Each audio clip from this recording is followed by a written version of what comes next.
The US is the dream country of millions and millions of people, and that could be because of the American dream.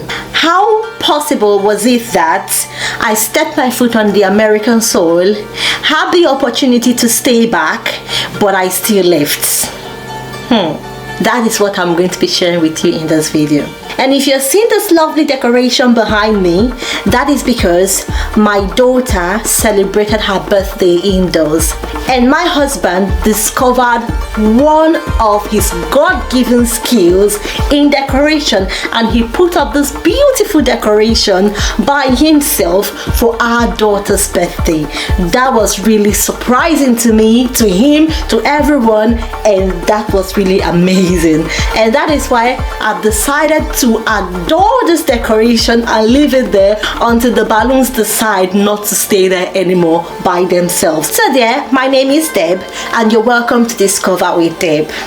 I paid a visit to the United States of America. God helped me. I applied for my tourist visa the first ever time, and I was given my US visa the first ever time I tried applying for a tourist visa to the United States of America. After I got my visa, I went to the US and I did what I went there for. After I finished, I sat for my NCLEX examination. I passed my NCLEX, and I was like, okay, let me look for a job and get a job before I leave. And then I started applying for jobs, and I got this amazing company that was going to sponsor my visa, and they say, oh, glad you are in the United States of America. You don't have to go back to wherever I left from Dubai. You don't have to go back to Dubai. Just stay here in the US, and we are going to change your visa from a tourist visa to a permanent residence visa right here in the US. You don't have to leave. And wow, that was amazing, mind-blowing opportunity. Of course, the US has been my dream country. Stepping my foot in my dream country was a dream come true, and I was like, oh, I would never be an illegal immigrant in any country whatsoever, and this was an opportunity for me to be legal in the country of my dreams. And I was like, wow, this is a mind-blowing opportunity. But then came the challenge. My husband was back in Dubai, and here I was in the US preparing to have my child, and we were like, okay, let's apply for my husband to get his visa so he can come over to join us. So we applied for the visa. My husband went for his first visa interview. He was denied. We applied again the second time. He went with all of the evidences of why he wants to be in the US, and he was denied again, to our very shock. So the question came, all right, so my husband has not been able to come in. What do we need to do? And I was said, okay, if your husband is in here, we can apply for both of you to convert your visas to a permanent residence. But if they are not in, if he is not in here, I mean to say, then we'll apply for you, and then he would have to wait until you get your green card, and then you would then have to apply for him, I mean to say, to come over to join you. Okay, I was like, oh wow, that sounds like a good plan. Okay, so how long are all of this going to take? And I was told between 6 months to 4 years. And everyone know what the US immigration system could be like. It is not the fastest that you can ever think of. It's not as fast as Dubai. It's not as fast as the United Kingdom. It is very slow. After I got that information, the decision to make was very hard. So, okay, if I stayed in the US, got my and applied for my green card, I won't leave the United States of America until I get my green card. And you're here telling me that it could take between 6 months to 4 years.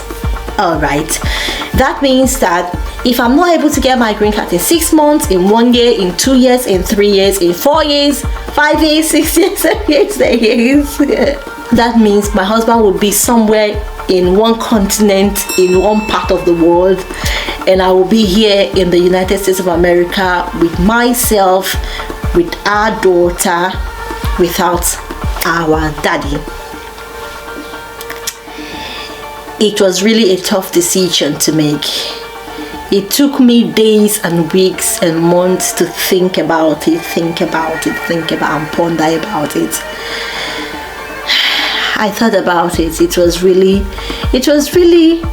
a hard decision to make. I would tell you, it was really difficult because, like I said, the US has been the country of my dream, and here am I in between two opinions: stay in the country of your dream, get what you want, remain, or leave. If it were you, what would be your decision? And this is the point where you take away selfishness and think about other people, isn't it? So I had to take myself out of the picture. I took my husband out of the picture, and I brought our daughter, our child, into the picture. So I asked myself, how would I be able to cope with a child in a new country, without her daddy, without anybody, just me, myself, and her? How will I cope with work? What about her? How would she be speaking to her father on video calls as young as she is? How would she come to, or when in her life would she come to realize that this person is her daddy? And that was in my hands to make. My husband was like, okay, it's up to you. I will ask you to stay back. You're in the country of your dream. That has been your dream, so just stay. It was a hard nut to crack. So in the long run, your noise is entering my video. Okay, the video.